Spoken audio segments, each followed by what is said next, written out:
que vamos a ver el día de hoy, definiciones de epidemiología, fisiopatología, factores de riesgo, cuadro clínico, probabilidad clínica, diagnóstico, manejo. Vamos a ir paso por paso para que puedan reconocer un TEP, velocidad, cómo manejar. Primero, ¿cómo se define una embolia pulmonar? Como la migración de un coágulo de la circulación venosa sistémica hacia la arteria pulmonar. El origen principal, ¿cuál es? Venas profundas de miembros inferiores. Principalmente se encuentran en venas profundas de miembros inferiores. La tromboflebitis superficial no me da TEP. Entonces, el coágulo se desprende de una vena profunda de miembros inferiores. Se desprende y viaja por la vena cava inferior. ¿A dónde va? Aurícula derecha, ventrículo derecho, y se enclava en la arteria pulmonar. Se enclava en la arteria pulmonar. La arteria pulmonar lleva sangre ¿a dónde? Normalmente hacia el pulmón para que se oxigene. De ahí van venas pulmonares, aurícula izquierda, ventrículo izquierdo, aorta. Entonces, si yo obstruyo el flujo en la arteria pulmonar, voy a obstruir el flujo del llenado de las cámaras izquierdas. Si se obstruyen muchas ramas de la arteria pulmonar, va a haber menos llenado de las cámaras izquierdas y menos salida de sangre por la aorta. ¿Entiendan eso? Vamos a ver después. Incidencia, la que se menciona, aunque dice que la epidemiología es un poco complicada de diagnosticar porque hay casos asintomáticos. No todos los test me dan mucha clínica, pero es bastante común en pacientes hospitalizados. Hospitalizados que a veces me hacen muerte súbita. Si alguna vez tienen un paciente que les informa, oye, paciente acá, ayer falleció de la nada, ¿cómo? Puede ser un TEP. Puede ser un TEP clásico de pacientes hospitalizados, postrados, comórbidos. De la nada se murió, ¿qué pasó? TEP. Tienen que entender eso, muerte súbita. Algunas definiciones que tienen que saber. TEP masivo, asociado a hipotensión arterial, a shock. ¿Por qué se choca el TEP? Al inicio es un shock obstructivo. Obstructivo me refiero a una obstrucción al llenado de las cámaras izquierdas por trombos en la arteria pulmonar. ¿Cuándo ocurre el shock en el TEP? Cuando se obstruyen al menos 30% de ramas de la arteria pulmonar. Si se obstruyen 30% de ramas, el paciente se choca. Shock obstructivo. TEP. Pero el shock que mata al paciente es un shock cardiogénico. Vamos a ver por qué. O sea, el shock en el TEP puede ser obstructivo al inicio y después por falla cardíaca cardiogénico. Y el paciente se choca cuando se obstruye un 30% de ramas de la arteria pulmonar. Si se obstruye la arteria pulmonar, hay un trombo metido en la arteria pulmonar. ¿Quién es el que sufre ahí? ¿Quién está por detrás de la arteria pulmonar? ¿La arteria pulmonar sale de dónde? ¿Sale de él? La arteria pulmonar sale del ventrículo derecho. Entonces, ¿qué crees que pasa con ese ventrículo si tiene un trombo en la arteria pulmonar? Tiene que latir más fuerte, se dilata, disfunciona, ¿no es cierto? Hay una disfunción ventricular derecha. Disfunción ventricular derecha, ¿no? Cuando tienes disfunción ventricular derecha sin shock, se llama TEP submasivo. Cuando esa disfunción ventricular va acompañada de shock, hipotensión, se llama TEP masivo. Ahora, ¿de qué forma yo me voy a dar cuenta que hay disfunción ventricular derecha? ¿Qué le pediría? O sea, ¿qué examen le pido? Eco, claro. Ahora, cuando el TEP lo dejo pasar mucho tiempo, sobre todo en pacientes menos asintomáticos, no definidos, y hay hipertensión pulmonar. Hipertensión pulmonar se llama TEP crónicos, para que tengan en cuenta. ¿Dónde se encuentran los coágulos? ¿Se originan en dónde? En venas profundas de miembros inferiores. Venas profundas de miembros inferiores. Venas superficiales no me dan TEP. ¿Por qué se producen esos coágulos, esos trombos? ¿Qué eventos fisiopatológicos conocen que me generan trombos? Hipercoagulabilidad. Por ejemplo, ¿en qué? En gestantes. ¿Qué más? Neoplasias. Diabetes no tanto. Postrados. Uno es estados hipercoagulables. ¿Qué más? Un factor de excepción. Mala circulación, éstasis venosa. ¿Y qué más? Injuria a la pared vascular. Es lo que se llama la triada de Virchow. Triada fisiopatológica de Virchow. Son 3 eventos que uno de ellos, 2 juntos o los 3 juntos me pueden facilitar la producción de trombos. la mezcla de uno, dos o los tres juntos, ¿no? Dependiendo del paciente. Éxtasis, por ejemplo, en inmovilidad, falla cardíaca, hipercoagulabilidad, por ejemplo, cáncer, SAF, síndromes nefróticos, ¿no? Síndrome nefrótico por orina también pierde anticoagulantes naturales. Anitromina 3, proteína C, proteína S me puede generar trombos. Injuria, por ejemplo, si cepa de vascular. Lo clásico, ¿no? Pacientes con varices, edemas, con falla cardíaca. ¿Qué es lo que ven acá? Un trombo enclavado en la rama principal de la arteria pulmonar. Entonces, cuando se obstruyen más del 30% de las ramas de la arteria pulmonar, ya no le llega sangre a las cámaras izquierdas y el paciente se choca. Primero obstructivo, luego cardiogénico por falla ventricular. Eventos fisiopatológicos. La clínica del TEP va a estar en función a 3 eventos sobre todo. Insuficiencia respiratoria. El paciente viene por disnea, saturación baja, PO2 bajo, ¿no? La fisiopatología de la insuficiencia respiratoria acá se debe a una alteración, ventilación y perfusión del alveolo.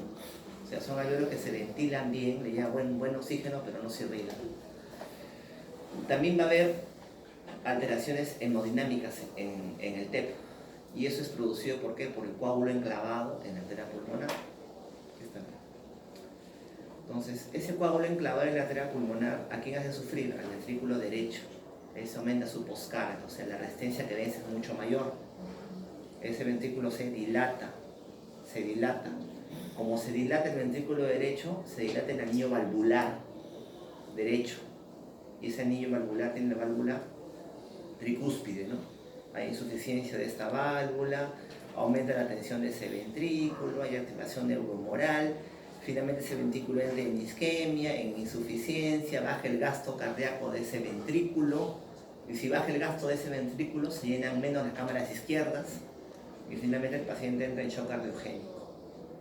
O sea, el shock inicial es obstructivo, se obstruye llenado de cámaras izquierdas, pero finalmente el ventrículo derecho fracasa, y también le contribuye al no llenado de las cámaras izquierdas y viene el shock cardiogénico, que es la causa de muerte en el paciente. ¿Cuándo ocurre eso? Cuando se obstruye 30% al menos de ramas de arteria pulmonar, al menos. O sea, disfunción ventricular derecha y shock en el paciente.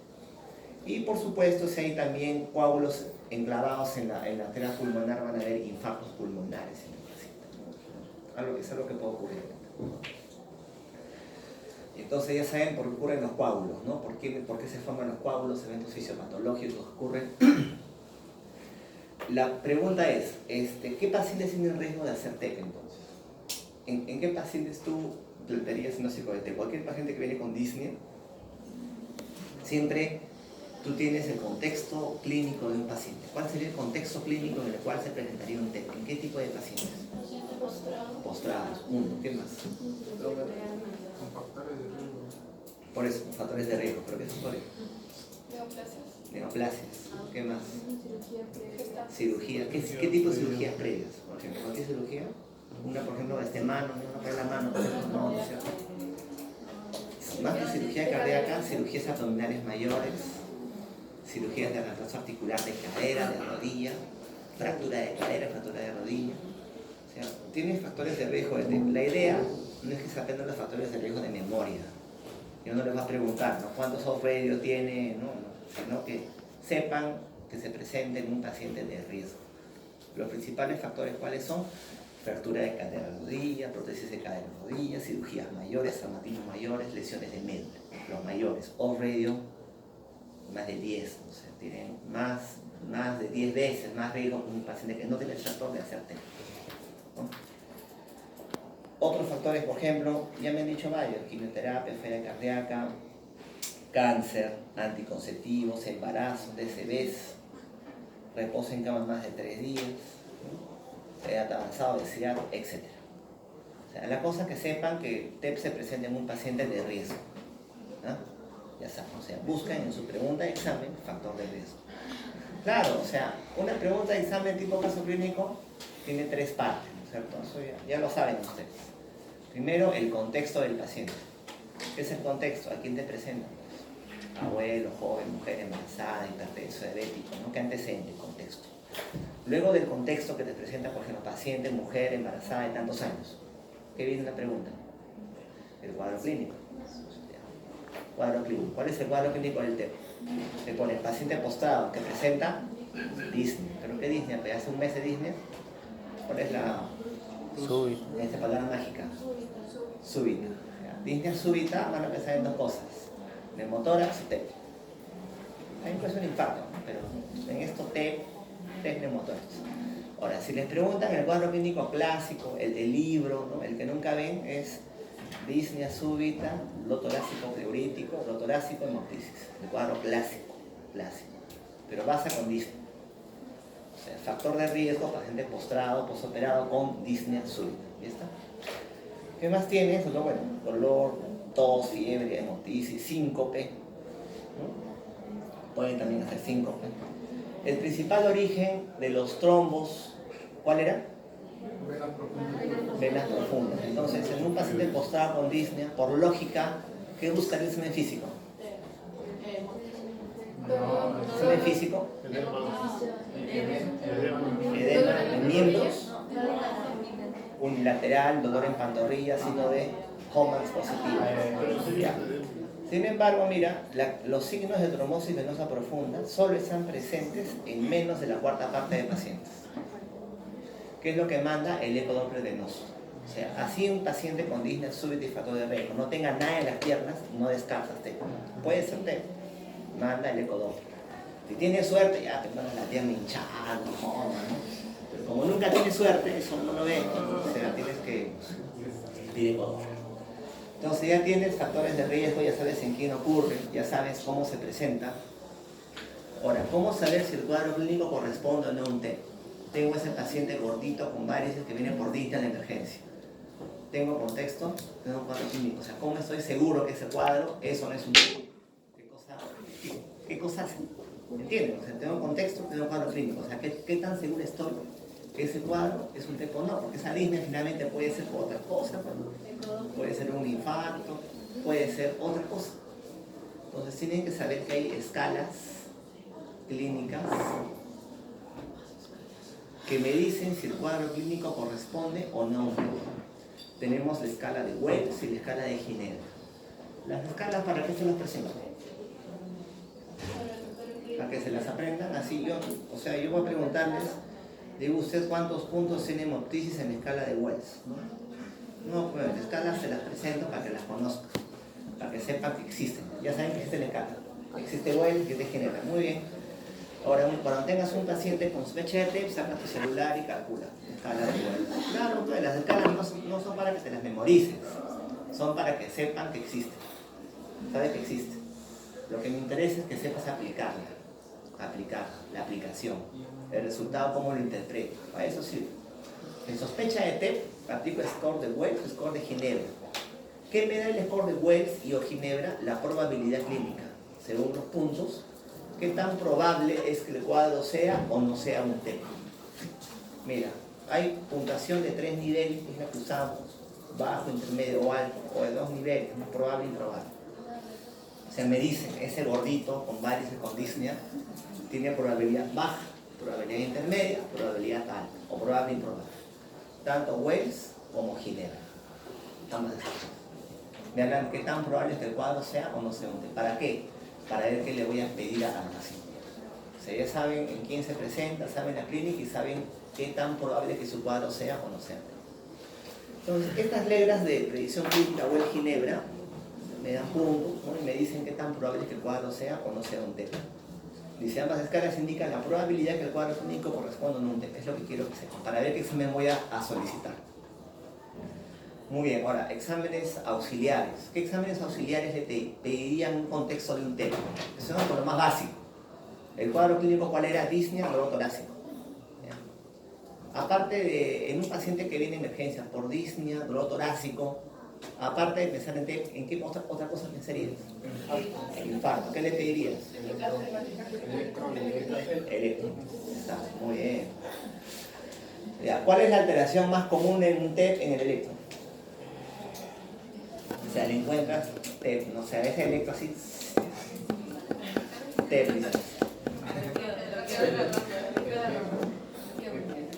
Lo más común es el electro no significativo, o sea, casi normal. Taquicardia sinusal. Taquicardia sinusal que ocurre en cualquier paciente, taquicardia sinusal, o sea, no significativo, es lo más común. Por lógica, ¿qué van a encontrar? Si tienes un trauma enclavado en la arteria pulmonar, ¿quién sufre? El ventrículo derecho. Entonces, ¿qué vas a encontrar? ¿Qué cosa encontrarías? Dilatación ventricular derecha, eje desviado a la derecha, bloqueo de rama derecha, o sea, cosas derechas, como te digo, ¿no es cierto? ¿Ya? Pero es inespecífico. ¿Ya? Sin embargo, hay una alteración clásica del TEP, pero rara, que es S1Q3T3. Es clásico, pero raro. Y esto me habla de disfunción ventricular derecha. Si lo encuentras, te asustas. Porque eso significa que el paciente tiene un TEP submasivo o masivo.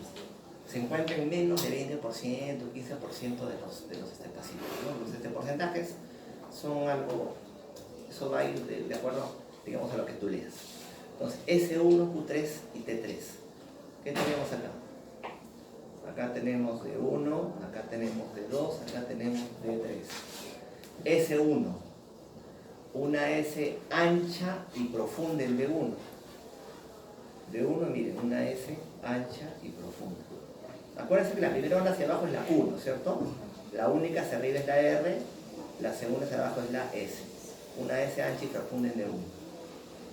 S1, ¿qué más seguía? Q3. Ya. ¿Normalmente tienes onda Q? Sí. Pero esa Q no debería ser más de un tercio de todo el QRS. Si la onda Q, que puede ser normal, es más de un tercio del QRS, es anormal. Mira, este es de 3. Mira todo el QRS y mira la onda Q. Es más de la mitad del QRS. Q3. S1, Q3. ¿Cuál es el otro? Una T negativa en D3. T negativa en D3.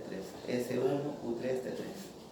Esa alteración no es patrón, no es lo más frecuente en el TEP, pero si lo encuentras te asustas. Está en 15%, 20% de los pacientes.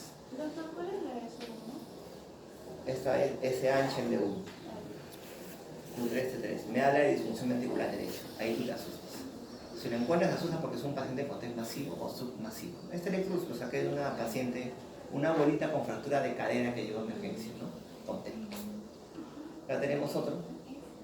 S1, Q3, T3. No es lo más frecuente, pero te asusta. Es signo de disfunción ventricular derecha. Entonces, electro. Paciente con dolor torácico le pide electro, ¿no? Siempre es algo básico, ¿no? Básico. Es como que un diabético no tenga glucosa, ¿no? Tiene que ser el paciente electro. ¿Ya? También tiene disnea el paciente. Una disnea en emergencia que tengo que pedirle siempre. Básico. ¿En emergencia? No, gracias. Gases, ya, ¿qué más? Básico. Vengo por disnea. Tengo que hacer placa de tórax. Tiene que tener placa de tórax el paciente, ¿sí o no? Ya. Muy bien. ¿Cuál es la alteración más común en la placa en el TEP? O sea, yo veo la placa, tengo un gordo con varices y líneas súbitas. Veo la placa TEP, así, de arranque. Las arterias pulmonares especializadas.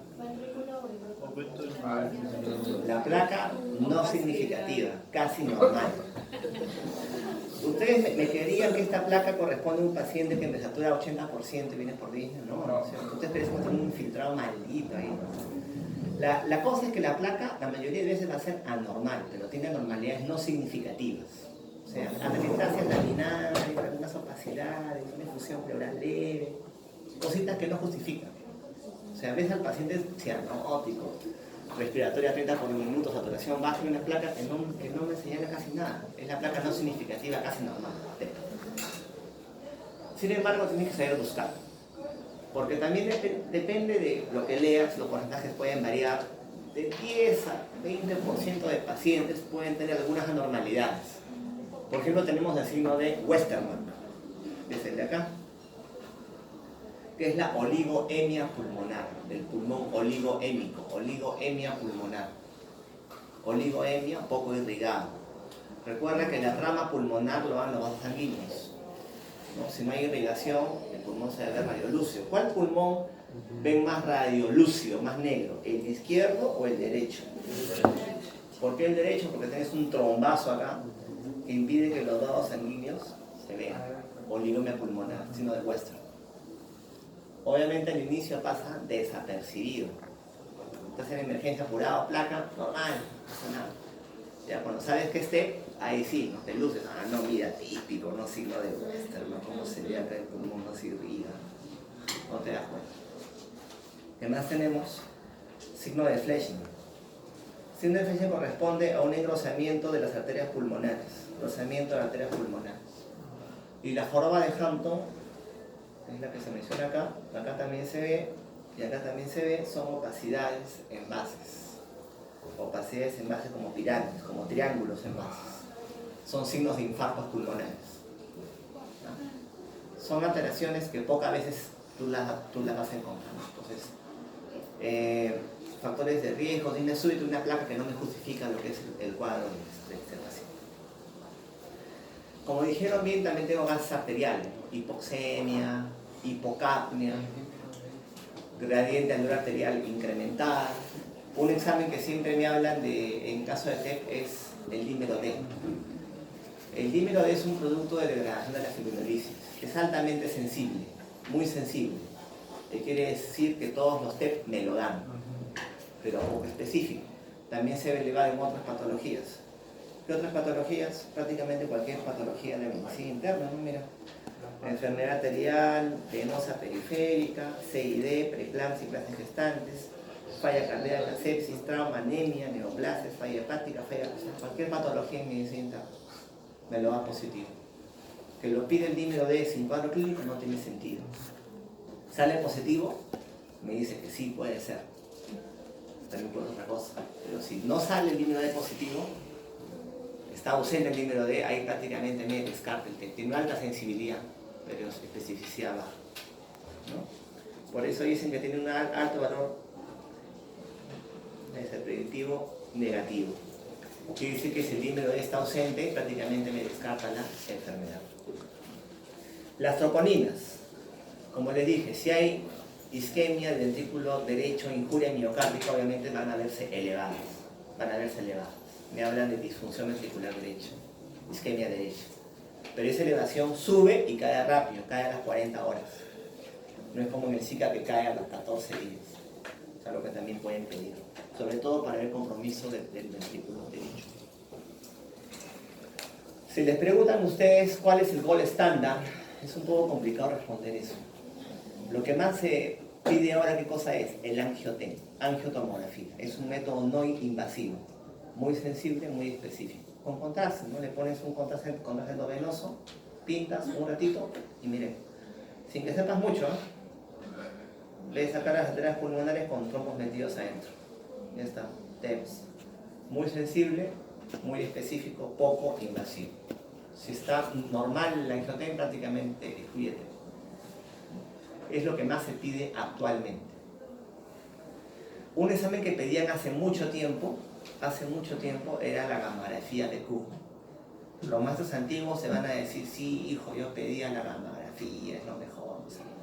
Ya no se pide mucho, se pide en algunas circunstancias. ¿Ya? ¿Cuál es el problema con el angiotem? El uso de contraste. ¿En quién es uso contraste? Falla renal, gestantes. Gestantes, falla renal. Gamma. Alternativa, o sea, siempre tengo mi primera línea de alternativa. Ya. La gamografía tiene fase de ventilación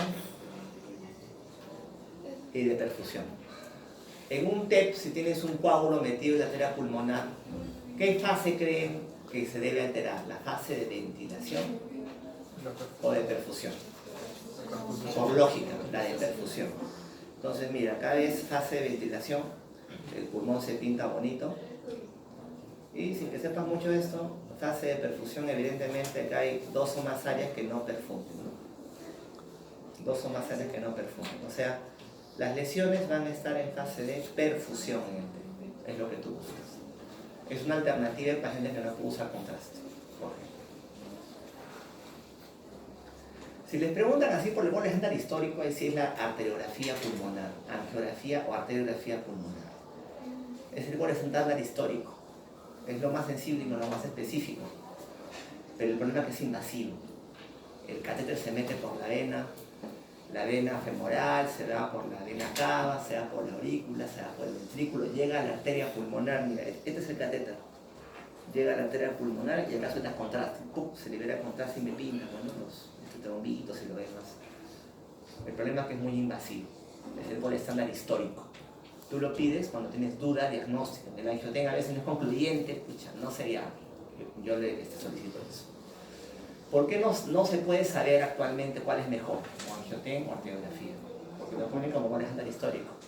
Porque es un método invasivo. El de acá. El angiotenga es no invasivo. Y hacer un ensayo clínico, someter a un paciente aleatoriamente al método invasivo y no invasivo, no es ético. Entonces no puedes compararlo. Por eso queda como gol estándar histórico. Tú usas angiotenga. Tengo duda por ahí, ¿no? Es concluyente y ya le pides cerca. Discrepancia, no sé. Ecocardiograma. Ecocardiograma. ¿Cuándo voy a pedir un ecocardiograma? Obviamente a todo TEP yo le pido ecocardiograma, pero ¿cuándo lo pido antes que cualquier cosa? Cuando tengo dificultades en pedir el angiotenga. Digamos, bueno, el angiotenga, acá digamos, aparato está en el hospital, cerca de la emergencia, todo solicitado. Pero hay centros hospitalarios que el aparato, el tomógrafo, no está cerca de la emergencia. Está lejos de la emergencia, como Anablati, pero lo que tienes en otro lado del tomógrafo. Entonces, en un TEP con hipotensión severo masivo, paciente medio chocado, se muere en el camino el paciente. Entonces, cuando tengo un TEP grave, muy grave, a la cabecera del paciente le pido ecocardiograma. Si tengo suerte, encuentro ahí el coágulo, ¿no? En la arteria pulmonar. Como nunca tengo suerte, en un paciente gordito, con disnea súbita, con huel ginebra muy elevado, digamos, es un TEP, ¿no? Le pido un ecocardio porque está grave a la cabecera. ¿Qué buscaré en el corazón que me diga, ah, no, sí, es TEP? Por lógica. ¿Dilatación de qué? Disfunción ventricular derecha. ¿Ya? Mira, entonces, este es el ventrículo izquierdo y este es el ventrículo derecho. Normalmente el izquierdo debe ser más grande que el derecho, ¿no? Y acá que ves que el derecho, las cámaras derechas son más grandes que las izquierdas. O sea, buscas disfunción ventricular derecha. O sea, si tengo suerte, busco el coágulo, ¿no? Como nunca tengo suerte, busco pues signos de disfunción ventricular derecha. Cuando pido sobre todo el ecocardiograma, cuando el paciente está muy crítico y no puedo pedir el angiotenga. Entonces, ¿qué prueba solicito primero de todas las que les he presentado? Depende de la gravedad del paciente. Hay pacientes de dos tipos, graves y no graves, ¿no? Entonces acá tenemos sospecha de embolia pulmonar, esa es cuál es la sospecha, shock o hipotensión, sí, TEP de alto riesgo, ese paciente se puede morir ahí mismo. TEP de no alto riesgo, no se va a morir ahí mismo, pero digamos que tienes un poquito más para pedir algunos exámenes. Hipotensión o no, TEP de alto riesgo es hipotenso. ¿Cómo se llama el TEP hipotenso? TEP masivo, ¿no es cierto? Masiva porque hay muchas ramas de la arteria pulmonar que están comprometidas. Entonces, ¿qué prueba pido primero? TEP de alto riesgo, TEP con shock, hipotensión. Si tengo el TEP a la mano, le pido tomografía de frente. Si no tengo el TEP, digamos a la mano del TEP, le pido ecocardiograma. O sea, angiotenga o ecocardiograma de urgencia, dependiendo de la severidad del paciente. Este paciente ya no le aplico huel, ginebra, nada. ¿Por qué? Porque es de alto riesgo. Yo no voy a estar con el paciente chocado y cuando tiene no. Varices, postrado, disnea súbita, sospecha de TEP de frente, angiotenga, ecocardiograma. En el paciente de no alto riesgo, o sea, que no tiene shock, ahí se evalúa la probabilidad. ¿Y la probabilidad cómo la saco? Score Wells o ginebra. Entonces, ¿cuáles eran las probabilidades? Baja, intermedia, alta, ¿no es cierto? Bien. Si por Wells o ginebra mi probabilidad era baja o intermedia, primero le pido un dímero D. Si el dímero D me sale positivo, recién le pido el angiotenga. Si el dímero D no me sale nada, se acabó el asunto, no es TEP. Ya no es TEP. ¿Ah? Pero si por Wells o ginebra me sale probabilidad alta, ya ni siquiera le pido dímero D. De arranque le pido angiotenga. Por eso, pasos. Contexto del paciente, cuadro clínico, probabilidad, examen yo le voy a solicitar. Eso es lo que dice la guía, que es lo que ves acá en el hospital, que a todo el mundo le pide dímero D, ¿no es cierto? O sea, solamente a pacientes seleccionados, tienes que ver la probabilidad clínica. Ahora, ¿cómo se maneja? Ya saben en quién se presenta, sabes cómo se presenta, sabes la probabilidad clínica, sabes cómo hacer el diagnóstico, ahora cómo se maneja. Hay que tener en cuenta algunas cuestiones, ¿no? Por ejemplo, estabilidad hemodinámica. El TEP masivo chocado se maneja distinto. Las comorbilidades, por ejemplo, gestación, falla renal y que el riesgo de sangrado, ¿no? Que el riesgo de sangrado igual, ¿no? Salvo que tenga muy alto riesgo de sangrado, sea un paciente pues, hemofílico, ya se tomarán algunas otras medidas, ¿no? Es un problema, ¿no? Puedes tener un paciente con una coagulopatía que hace un TEP, puede hacerlo, ¿no? Entonces, ¿qué hago? ¿Le doy un anticoagulante hemofílico? No, ¿no es cierto? Entonces es un problema. Vamos a ver. Entonces, obviamente, pues, el paciente viene con insuficiencia respiratoria. Le damos oxígeno. Soporte hemodinámico. Está chocado, le pongo vasopresores, ¿no? Y para el contexto del TEP sí hay que darle anticoagulación. Otra opción es darle fibrinolisis, embolectomía y filtros de la vena cava, que es algo más raro que se ofrece. Anticoagulación. A un TEP se le anticoagula. Un TEP, ojo, estable hemodinámicamente, o sea, un TEP no masivo, un TEP de no alto riesgo, hay que anticoagular. La anticoagulación inicial debe ser parenteral, endovenosa o subcutánea, porque actúa ahí mismo, en ese momento actúa. Si lo doy vía oral, quizás se demore más en actuar. Y esa anticoagulación inicial debe ser mantenida por 5 días. ¿Qué opciones tenemos? Heparinas de bajo peso molecular. A la cabeza, enoxaparina de elección. La dosis es 1 miligramo por kilo subcutáneo cada 12 horas. Subcutáneo, no se monitoriza, me olvido del asunto. En pacientes sin shock, establece hemodinámicamente. ¿Qué opciones tenemos? Alternativas. Tengo mi primera línea y alternativas. Fondaparinux también y heparina sódica. ¿Cuál es el problema con la heparina sódica? Que para usarla requiero vía endovenosa, con bomba de infusión, con controles cada 2 a 4 horas de tiempo de tromboplastina. ¿Qué es más sencillo? ¿Enoxaparina o heparina sódica? La pongo y ya no monitorizo nada. En cambio la otra, infusión endovenosa, controles cada 2 horas, el interno ahí toda la noche con el paciente, ¿no? Esto se deja por 5 días. Ahora, ¿cuándo voy a usar sódica? Sí o sí, piñas, ya, gestantes no, renales. Pacientes con falla renal, considerar heparina sódica. Enoxaparina podría también usarse, pero al 50% de la dosis, un poquito más complicado. En renales, preferir usar heparina sódica.